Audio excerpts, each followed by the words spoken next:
Good morning to all. మనం last గత class లోపల ప్రోటోజోవాలకు సంబంధించినటువంటి గమనాలకు వాటి యొక్క రకాలను చూస్తున్నాం. అందులో ఇప్పుడు కషాయ గమనం, కషాపాల ద్వారా గమనం ఏ విధంగా ఈ ప్రోటోజోవాలు చేస్తాయి అనేటువంటి అంశాన్ని చూస్తున్నాం. కాబట్టి ఇప్పుడు ఉన్నటువంటి టాపిక్ ఏంటంటే కషాప యొక్క గమనం. గమనం అంటే ఏమనుకున్నాం? జీవి ఒక ప్రదేశం నుండి ఇంకొక ప్రదేశానికి కదలిక చూపించేటువంటి చర్య ఏదైతే ఉందో దాన్ని గమనం అన్నాం. కాబట్టి ప్రోటోజోవాలో ఉండేటువంటి కషాపాలు చలనానికి లేదా గమనానికి ఏ విధంగా ఉపయోగపడతాయి అనేటువంటి అంశం చూద్దాం. సరే, అయితే కషాపాల ద్వారా గమనం జరిగితే లేదా చలనం జరిగితే దాన్ని కషాప యొక్క చలనం అంటున్నాం. దేని ద్వారా జరగాలనుకున్నామో కషాపాల ద్వారా గమనం జరిగితే దాన్ని కషాప యొక్క గమనం అంటున్నాం. ఈ కషాపాలు అనేటువంటిది ఫ్లాజెల్లేట్ ప్రోటోజోవా లోపల ఎక్కువగా మనకు కషాపాలు అనేటువంటివి కనబడతాయి. ఇవి మాస్టిలోఫోరాకు సంబంధించినటువంటి ఫ్లాజెల్లేట్ లోపల కషాపాలు అనేటువంటివి కనబడతాయి. అయితే ఈ కషాపాలు అనేటువంటివి ఒక కొరడలాగా ఉంటుంది. మనము కొరడ ఏ విధంగా అయితే కనబడుతుందో ఆ విధంగా కషాపాలు అనేటువంటి జీవులకు మనం చూడవచ్చు అంటారు. అయితే ఈ కొరడాలు అనేటువంటివి మనకు కషాపాలు అనేటువంటి ఒక్కొక్క జీవులో ఒక రకంగా ఉండడం అనేటువంటి జరుగుతుంది. 1, 2, 3, 4 అంతకంటే ఎక్కువ సంఖ్య లోపల జీవిని బట్టి కషాపాలు ఉండడం అనేటువంటిది జరుగుతుంది. ఉదాహరణ చూసినట్లయితే మనకు ట్రిఫోనోజోమా అనేటువంటి జీవి లోపల ఒకటే కషాపం ఉండడం, అదేవిధంగా ఈ క్లీనా జీవి లోపల మనకు 2 కషాపాలు అనేటువంటివి వస్తాయి. ట్రైకోమోనస్ లోపల మనకు 4 రకాలు వస్తాయి. అదేవిధంగా ట్రైకోనింప అనేటువంటి జీవి లోపల మనకు అనేక కషాపాలు ఉండడం అనేటువంటిది జరుగుతుంది. కాబట్టి మనం ఇవి కషాపాలు ఏ విధంగా జరుగుతూ ఉంటాయి అనేటువంటి. నెక్స్ట్, కషాపం అనేటువంటిది ఎగ్జోనిమ్ అనేటువంటి ఎగ్జోనిమ్ అనేటువంటిది అదేవిధంగా జీవ పదార్థం కలిగి ఉంటుంది. ఇది కషాపం యొక్క అడ్డుకోదగా చూసినట్లయితే కషాపం యొక్క ఇది ఎగ్జోనిమ్ అనేటువంటి ప్రోటీన్ తోటి, అదేవిధంగా ఆధార కణిక అనేటువంటిది ఉంటుంది. దీంట్లో రైజోప్లాస్మ్ మరియు కేంద్రకాలు అనేటువంటివి ఉంటాయి. దీంట్లో 9+2 అనేటువంటి సూక్ష్మనాళికలు అనేటువంటివి కేంద్రక నిర్మాణం అనేటువంటి కలిగి ఉంటుంది అంటున్నాం. కాబట్టి దీన్ని కషాపం యొక్క నిర్మాణం అయితే ఇందులో 2 కేంద్రకాలు అనేటువంటివి ఉంటాయి మధ్యస్థ ప్రాంతంలో. వీటిని కేంద్రీయ సూక్ష్మనాళికలు పిలుస్తారు. నెక్స్ట్, పరదీయ వైపు లోపల మనకు 9 సూక్ష్మనాళికలు అనేటువంటివి ఉంటాయి. ఈ పరదీయ వైపు ఉండేటువంటి వాటిని పరదీయ సూక్ష్మనాళికలు అంటున్నాం. నెక్స్ట్, బాహ్య తొడుగు, లోపల వైపు ఉండేటువంటిది అంతర తొడుగు అనేటువంటిది.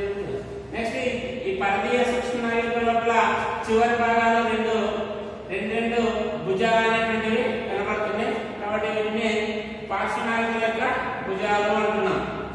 ఈ పార్శ్వనాళికల యొక్క భుజాలు అనేటువంటివి మనకు ఈ భుజాలు ఉన్నాయి. ఇది డైనిన్ అనేటువంటి ప్రోటీన్ తోటి నిర్మించబడుతుంది. ఏ ప్రోటీన్ తోటి? డైనిన్ అనేటువంటి ప్రోటీన్ తోటి ఈ భుజాలు నిర్మించబడతాయి. కాబట్టి దీన్ని మనము డైనిన్ భుజాలుగా పిలవడం జరుగుతుంది. డైనిన్ అనేటువంటి ప్రోటీన్ పదార్థంతో ఈ భుజాలు అనేటువంటి నిర్మించబడుతుంది కాబట్టి దాన్ని డైనిన్ భుజాలు అంటున్నాం.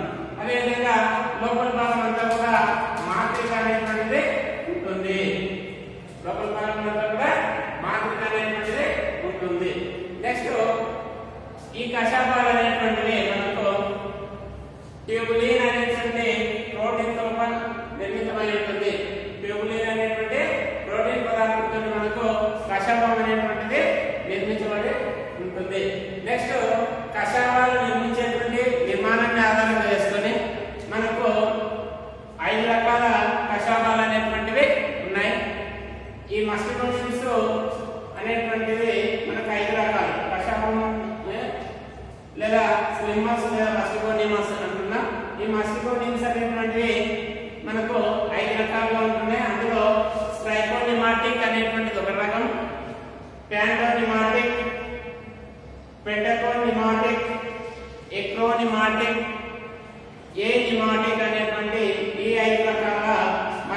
మస్టిగోనిన్స్ అనేటువంటివి ఉంటాయి. కషాయం యొక్క ఒకవైపు మాత్రమే మస్టిగోనిన్స్ ఉంటే ఇది కషాయం అనుకుంటున్నాం. ఈ కషాయం నుండి మస్టిగోనిన్స్ అనేటువంటి ఒకవైపు మాత్రమే ఉంటే దాన్ని స్ట్రైకోనిమాటిక్ అంటున్నాం. ఉదాహరణ మనకు ఎట్లిన జీవుల లోపల ఇలాంటి కషాయాలను చూడడం జరుగుతుంది అంటున్నాం. నెక్స్ట్ ప్యాంటోనిమాటిక్ అనేటువంటిది మన కషాయం అనేటువంటిది రెండు వైపులా తంతువులు అనేటువంటివి లేదా మస్టిగోనిన్స్ అనేటువంటివి ఉంటాయి. దీన్ని మనం ఏమంటున్నాం అంటే ప్యాంటోనిమాటిక్ పారానిమా అనేటువంటి జీవుల లోపల ఈ విధానాన్ని చూడడం జరుగుతుంది.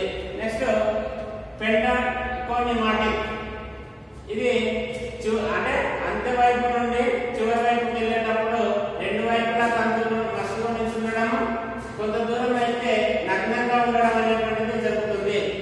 కాబట్టి దీన్ని ఆర్సియోలస్ అనేటువంటి జీవుల లోపల చూస్తాం. కాబట్టి ఈ పెంటానిమాటిక్ సంబంధించినటువంటి కషాయం మస్టిగోనిన్స్. అదేవిధంగా ఎక్రోనిమాటిక్ ఇది తంతు నుండి లేదా అంత్యపదార్థం నుండి వెళ్ళకపోతే మనకు మస్టిగోనిన్స్ అనేటువంటి ఉండవు. ఇది ఆధారం అంటాం. కాబట్టి ఎక్రోనిమాటిక్ ఏ అంటే లేదు అని చెప్తాం. కాబట్టి మస్టిగోనిన్స్ అనేటువంటి ఏ వైపున ఉండవు కాబట్టి దీన్ని ఎక్రోనిమాటిక్ అంటున్నాం. ఇది ప్లాంట్ లో ఉన్న జీవుల లోపల మనము చూడడం జరుగుతుంది.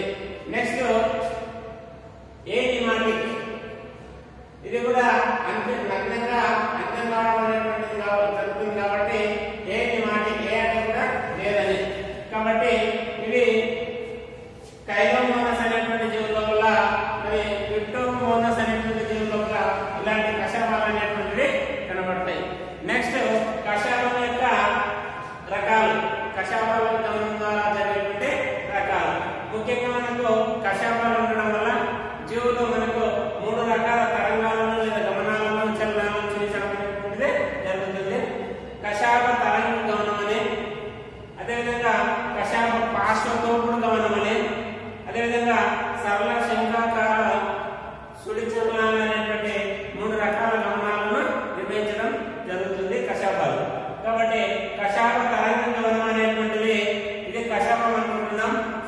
ఈ కషాయం అనుకున్నప్పుడు కషాయం ఆధారం నుండి అగ్రభాగం వరకు మనకు గమనం అనేటువంటిది జరుగుతుంది. ఆధారం నుండి అగ్రభాగం వరకు చలనం అనేటువంటిది జరగడం జరుగుతుంది. ఈ చలనాన్ని మనం ఏమంటామంటే తోపుడు బలం అంటున్నాం. అగ్రభాగం నుండి ఆధార భాగం నుండి అగ్రభాగం వరకు చలనం జరుగుతుంది. దీన్ని తోపుడు బలం అంటున్నాం. ఈ తోపుడు బలం వల్ల మనకు ఏమవుతుందంటే జీవి అనేటువంటిది వెనక్కి రావడం అనేటువంటిది జరుగుతుంది. నెక్స్ట్ అగ్రభాగం నుండి ఆధార భాగం వరకు వస్తే దాన్ని లాగుడు చలనము అంటున్నాం, లాగుడు బలము అంటున్నాం. కాబట్టి అగ్రభాగం నుండి చలనం అనేటువంటిది ఆధార భాగం వైపు వస్తే దాన్ని లాగుడు బలము అంటున్నాం. కాబట్టి ఈ విధంగా కషాయ తరంగం ఆధారంగా మనకు చలనం అనేటువంటిది జరుగుతుంది. నెక్స్ట్ చలనము కషాయ పార్శ్వతోపుడు గమనం. నెక్స్ట్ గమనం అంటే పార్శ్వతోపుడు. అయితే ఇందులో మనకు కషాయం ఉందమ్మా. ఈ కషాయం అనేటువంటిది రెండు రకాల స్ట్రోక్ చూపించడం అనేటువంటిది జరుగుతుంది. ఫస్ట్ స్ట్రోక్ ఏమంటున్నా అంటే ఎఫెక్టివ్ స్ట్రోక్ అంటున్నాం.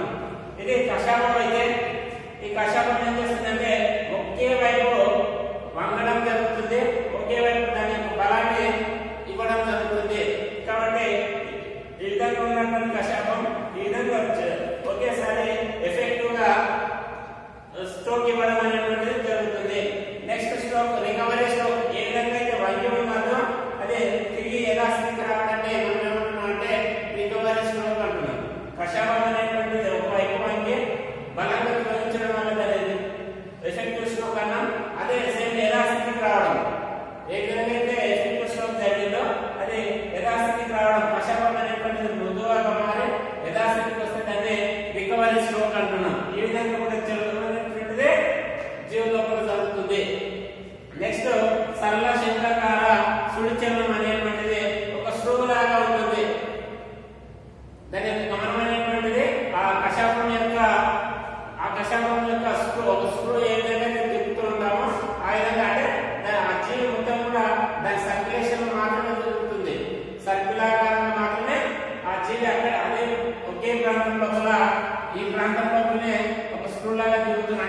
వర్ణీయ ప్రాంతంలో మాత్రమే దాని యొక్క చలనం అనేటువంటిది ఉంటుంది. ఈ విధంగా మనము కశాపాల యొక్క రకాలు, కశాపాల యొక్క చలనము, కశాపాల యొక్క రకాలు, కశాపాల ద్వారా ఏ విధంగా గమనం అనేటువంటి జరుగుతుందో దానిలో